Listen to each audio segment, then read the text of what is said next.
అలాగే నాస్తికులు, దయచేసి ఎవరైనా సరే సెక్యులరిజం పేరు మీద సనాతన ధర్మాన్ని చావగొట్టకండి. హిందూ దేవతల్ని దూషణ చేయకండి. ఈ మధ్యన దూషణ ఎక్కువైపోతుంది. ఒక శబరిమల అయ్యప్ప స్వామి టెంపుల్ మీద కానీ, సరస్వతీదేవి మీద కానీ దూషణ ఎక్కువైపోతుంది.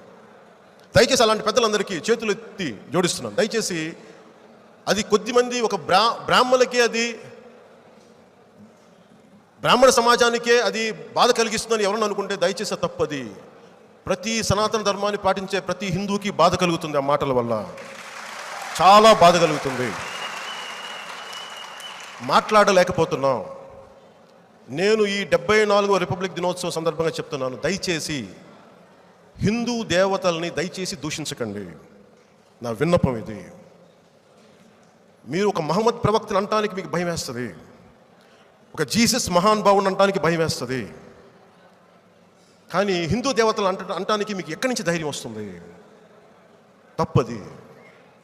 దూషించకండి అట్లాగా.